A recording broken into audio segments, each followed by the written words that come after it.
দেখেন ইরান আর ইসরায়েলের যে যুদ্ধ চলতেছে, ইরান আর ইসরায়েল, আজকে মানুষ ভাগ ভাগ হয়ে গেছে। এক পক্ষ নিয়েছে ইসরায়েলের, আর এক পক্ষ নিয়েছে ইরানের। ঠিক না বেঠিক? সকলের কিন্তু স্বার্থ রয়েছে। আজকে আপনি আমি সাপোর্ট করতেছি কাকে? ইরানকে না ইসরায়েলকে? আরে ভাই কথা কন। ইসরায়েলের পক্ষে কারা আছেন? হাত উঠান তো দেখি। তার মানে কেউ নাই ইসরায়েলের পক্ষে। আর ইরানের পক্ষে কারা কারা আছেন? আলহামদুলিল্লাহ, সবাই ইরানের পক্ষে। হাত নামান। ইরানের পক্ষে আছেন কেন? আমরা আছি কেন? কারণ হচ্ছে ইরানের মধ্যে মুসলিম সংখ্যা বেশি। মুসলিম আছে না নাই?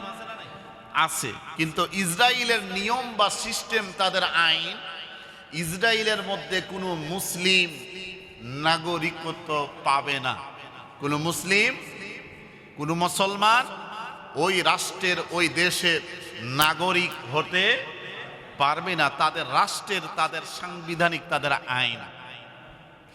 আর ইহুদিরা সরাসরি মুসলিমদের, মুসলমানদের শত্রু। এটা মেমোরির মধ্যে ঢুকায় নেন। বলতে পারেন হুজুর কেমনে? আমার আলোচনা গভীরভাবে আপনারা চিন্তা করে শুনবেন, ইনশাআল্লাহ উত্তর প্রশ্ন সবই পেয়ে যাবেন। আল্লাহ পাক রব্বুল আলামিন সূরা মুমতাহিনার 1 নম্বর আয়াতে আল্লাহ বলছেন। কোন সূরা বললাম?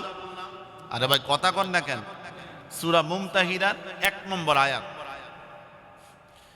আমার আল্লাহ পাক রব্বুল আলামিন বলেন, ইয়া আইয়ুহাল্লাযীনা আমানু লা তাত্তাখিযু আদুওয়ি ওয়া আদুওয়াকুম আউলিয়া আতুলকুনা ইলাইহিম বিল মাওয়াদ্দা। আল্লাহু আকবার। আল্লাহ পাক রব্বুল আলামিন সারা বিশ্বের মুসলমানদের জন্য আল্লাহ পাক রব্বুল আলামিন জানায় দিলেন। 28 নম্বর পারার হাফিজি কুরআন খুলবেন, 28 নম্বর পারার 8 নম্বর পৃষ্ঠার 1 নম্বর লাইন। আল্লাহ বলেন, ইয়া আইয়ুহাল্লাযীনা আমানু, হে ঈমানদারগণ, হে মুসলমানগণ, হে বিশ্বাসীগণ, লা তাত্তাখিযু আদুওয়ি ওয়া আদুওয়াকুম আউলিয়া আতুলকুনা ইলাইহিম বিল মাওয়াদ্দা। আমার যারা বন্ধু তাদেরকে তোমরা বন্ধু বানাও, আমার যারা শত্রু তাদেরকে তোমরা বন্ধু বানায়ও না। আল্লাহ পাক রব্বুল আলামিন আরেক আয়াতে বললেন, লা তাত্তাখিযুল ইয়াহুদা ওয়ান নাসারা, ইহুদি আর নাসারা, ইহুদি আর নাসারা এরা মুসলমানদের প্রকাশ্য শত্রু। এই ঘোষণা দিয়েছেন কে? আল্লাহ পাক রব্বুল আলামিন বলেন, ইহুদি আর নাসারা তারা মুসলমানদের প্রকাশ্য শত্রু। মুসলমানদের শত্রু এই ঘোষণা দিয়েছেন কে? আল্লাহ পাক রব্বুল আলামিন। অন্য কোনো জাতি, অন্য কোনো গোত্র, তাদের ব্যাপারে আল্লাহ পাক রব্বুল আলামিন সরাসরি ফাইনাল নোটিশ জারি না করে শুধু ইহুদি আর নাসারার ব্যাপারে আল্লাহ পাক রব্বুল আলামিন বললেন। কারণটা কি? আল্লাহ পাক রব্বুল আলামিন বলার কারণ হচ্ছে, এই পৃথিবীর জমিনে প্রায় 70,000 নবী রসুলদেরকে এই ইহুদি নাসারার গোষ্ঠীরা তারা সরাসরি হত্যা করেছে। কত হাজার? 70,000 নবী রসুল আর মুসলমানদের তো হত্যা করেছে।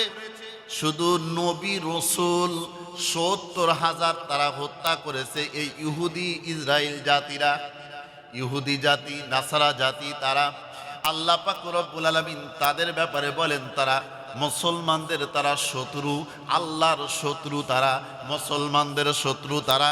এবার আপনারা বলেন, আল্লাহর শত্রু যারা, মুসলমানদের শত্রু। আরে ভাই কথা কম না কেন? আল্লাহর শত্রু যারা, মুসলমানদের শত্রু তারা।